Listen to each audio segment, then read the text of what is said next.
Hey guys, this is Vito, and today I want to talk about feminism. Now I know you're looking at me and you're like, come on, Vito, look at you, you're not. Don't talk about feminism, man, it's a hornet's nest. Well, I normally I would try to avoid the topic, but when it comes to jokes, I feel like I have to weigh in. Here's the thing, I'm a comedian. I like to think, I do stand-up comedy. I write comedy scripts that I submit places. Comedy's a passion of mine, it really is. So, I like jokes.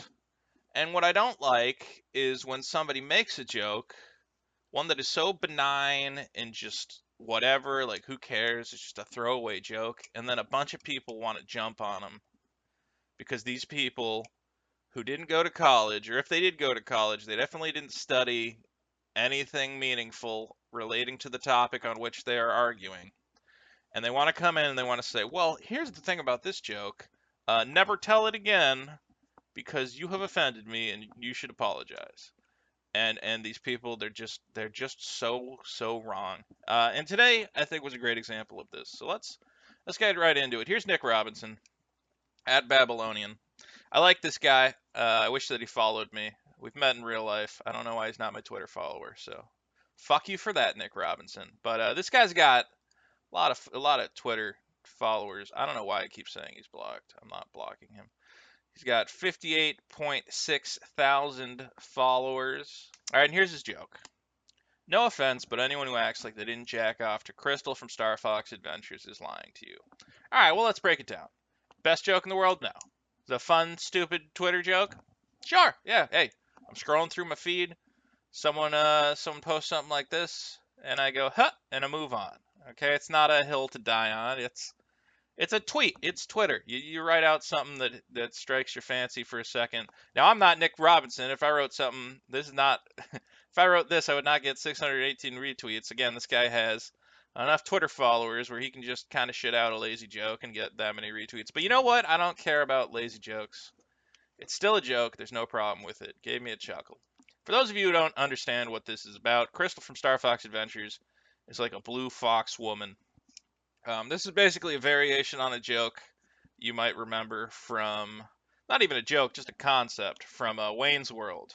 Did you ever find Bugs Bunny attractive when he'd put on a dress and play a girl bunny? No.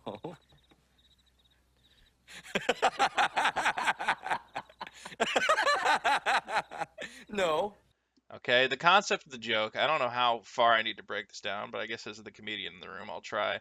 The concept of the joke is it's one of those we're all thinking it, but we're not saying it type things, which is, wow, this cartoon chick is really hot, even though she's like a blue fox alien woman.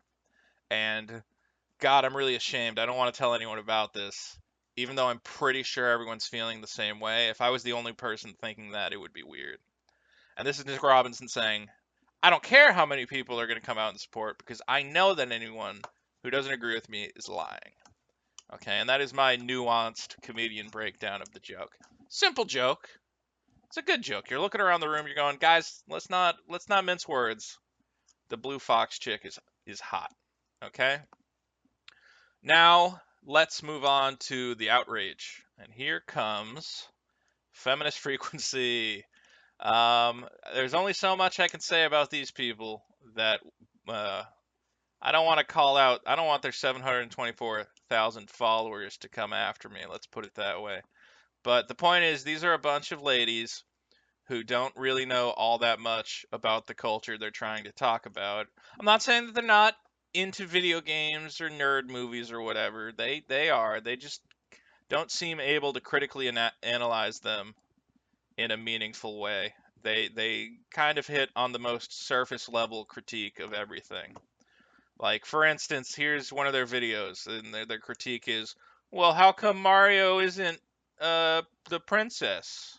And how come Zelda doesn't have a sword? It's very much just hit you over the head with a hammer level feminism, and it doesn't.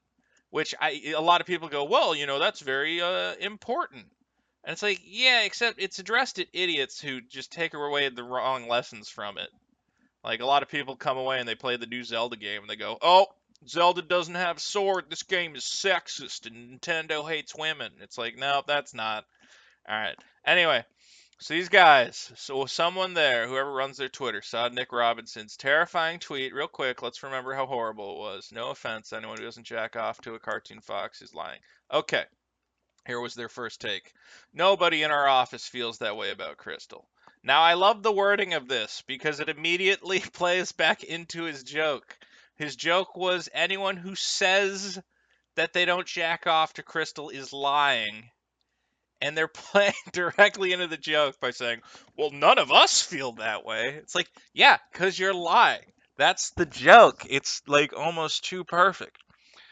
Oh, anyway, that's so. You could have worded this. You could have said, we are not lying. We really do not. But instead, you played right into his fucking hands. All right. In fact, we find her character deeply disappointing. Let's gloss over the fact that nobody should give half of two shits about any Star Fox character. Okay, but here's why, and they link their dumb video. Okay, so their plea for telling Nick Robinson he's wrong is a nice big plug, which immediately makes you go, all right, you guys don't really give a shit. You're just plugging your shit. So this overall is just a disagreement. It's a disagreement that segues into a plug. All right. Well, you guys don't agree. Fine. Let's move on. Now here they get into why it's a problem. And this is where they really just blow my mind with stupidity. She's literally trapped in a crystal. As opposed to figuratively trapped in a crystal? Is that a different what other kind of trapped in a crystal would she be? That's not like a saying. Like she's trapped in a crystal. No, literally. What okay, yeah. She's trapped in a crystal. Finding a female character who is damseled. For those of you who don't know this word, it means any woman who is put into a position where a man saves her is damseled, which is ridiculous. There are plenty of places where that applies. Okay? Sometimes a woman is in trouble and a man's got to save her. Sometimes a man's in trouble and a woman's got to save her. But they love to throw this word around like it's the worst thing that ever happened to any storyline ever. All right. Finding a female character who is damseled and stripped of her agency. Okay, so that stripped of her agency is another. These guys love these buzzwords and they just say them over and over. Okay, this is saying this again. Stripped of her agency means that you have no control over a situation. Whereas damseled means you have no control over a situation and then have to be saved. So you don't need both of these. Um, stripped of her agency. I don't know what her agency is. I guess she has a stick and she fights guys, and it's sad that she doesn't have her stick when she's trapped inside a crystal.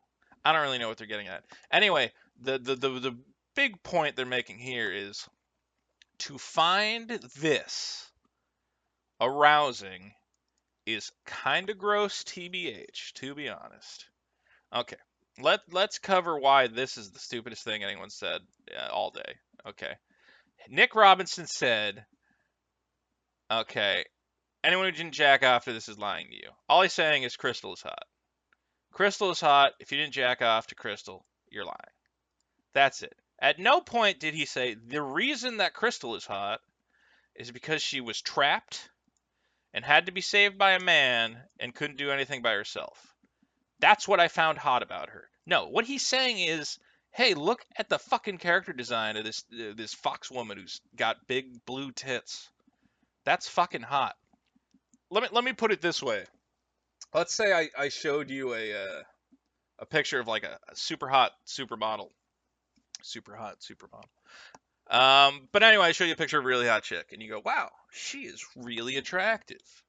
I'm going to say not only is she attractive, but she is so attractive that, quote, anyone who says that they don't jack off to a picture of this girl is lying. That's how hot she is, which, okay, it's a bit hyperbolic, but that's what I'm saying. And then I turn to you and I go, really? Because, did you know that she suffered from attention deficit disorder her whole life? She was stripped of her maybe ADD is not right. I didn't want to go to a really dark one. All right, let's do a dark one. Let's say, did you know that her boyfriend used to beat her? Okay. And again, this is the argument we're getting into is if something bad has happened to a female, to find her attractive is now gross. Okay, what Nick Robinson was not saying, he did not say, he's not looking at this picture of the supermodel and saying, what I find hot about her is that her boyfriend beat her up. He's saying that she's just hot. It's got literally nothing to do with her backstory or character or anything.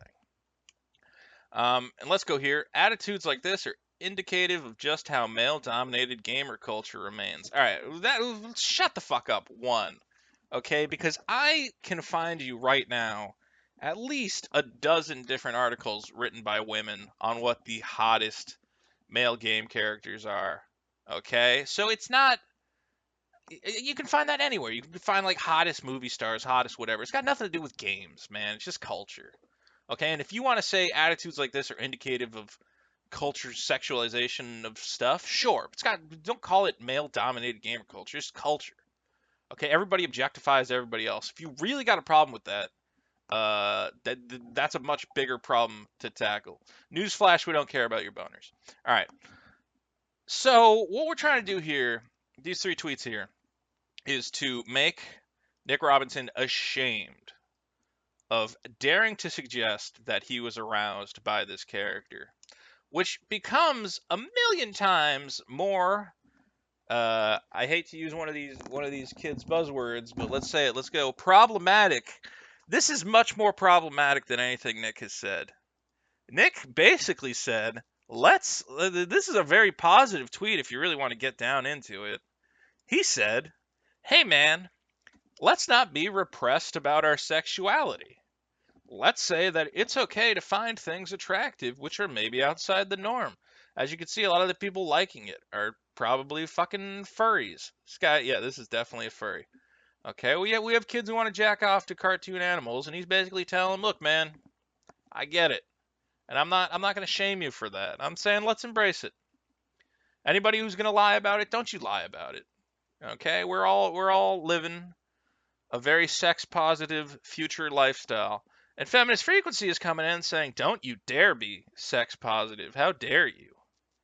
How dare you find a character attractive who is literally trapped in a crystal, which all of a sudden is worse than date rape. But yeah, let's say I wanted to make something that had some amount of emotional depth to it, and I wanted it to have a male or female character who you found attractive on multiple levels, not just physical attractiveness, but like attracted to their intellect, attracted to their wit. Just has a character who you're like, man, I would love to be with that character. To the point where you could watch this piece of media, enjoy this piece of media, and experience actual sexual arousal as a result of it.